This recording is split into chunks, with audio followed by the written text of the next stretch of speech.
अस्सलाम वालेकुम वरहमतुल्लाहि वबरकातुहू। उम्मीद है कि आप सब खैरियत से होंगे। जो आज का टॉपिक यानी उन्वान है ईमान बिल किताब, आसमानी किताबों पर ईमान।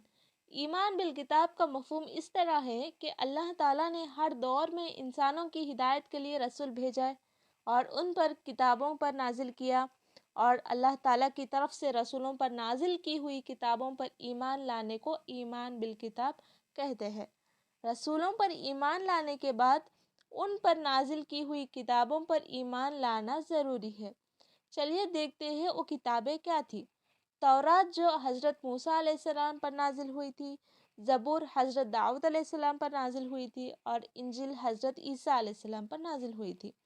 और हमारी आखिरी किताब कुरान मजीद जो अल्लाह ने आखिरी किताब है, जो आखिरी नबी मोहम्मद सल्लल्लाहु अलैहि वसल्लम पर नाजिल की हुई है। आसमानी किताब क्यों उतारी गई है? इन किताबों के नाजिल करने का मकसद क्या था?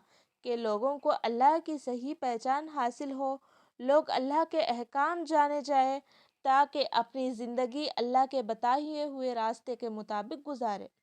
तौरात, ज़बूर और इंजील मौजूद है, लेकिन असली शक्ल में मौजूद नहीं है। पहली कौमों ने अपनी मर्ज़ी से उन किताब में टाल मटोल करके बहुत बातों को बदल दिया है, इसलिए वो काबिल एतबार नहीं है। इन किताबों पर ईमान का मतलब सिर्फ़ इस बात की तस्दीक करना कि वो अल्लाह की तरफ से आई है, ये अल्लाह की किताबें हैं, ये सच्ची किताबें थी, इस मकसद से नाजिल की गई थी, जिसको पूरा करने के लिए कुरान मजीद आया है। रह रहती दुनिया तक अब सिर्फ कुरान मजीद के बताए हुए तरीके पर अमल करना लाजिम है, क्योंकि ये असली हालात में महफूज है। कुरान मजीद पिछली किताबों का मुहफ़्फ़िज़ व निगहबान है। इन किताबों में जो तालीमात और अक़ीदे अपने असली हालात में महफूज ना रह सके, उन्हें कुरान मजीद ने अज़र नौबत करके महफूज कर दिया है। कुरान मजीद के बारे में अल्लाह ताला का फरमान है, और तुम्हारी तरफ हमने एक किताब नाजिल की है, ये हक़ लेकर आई है। इससे पहले जो आसमानी किताबें आई उनकी तस्दीक करने वाली है और उनकी मुहफ़्फ़िज़ व निगहबान है। ये सूरह आल इमरान की 84 आयत है। तो चलिए देखते हैं कुरान मजीद कामयाबी की कुंजी है। कुरान हिदायत पर अमली में ही हर एक के लिए दुनिया में आखिरत की कामयाबी और नजात है। मुसलमानों ने जब भी इस पर अमल किया तो सर बुलंद हुए, लेकिन जब उन्होंने उससे मुंह मोड़ लिया तो जलील व दौड़सर हुए।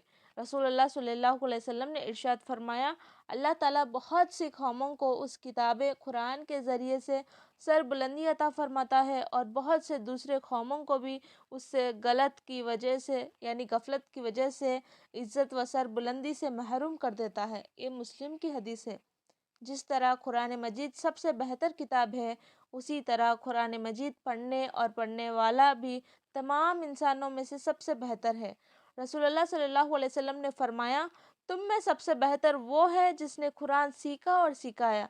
ये इब्ने माजा की हदीस है।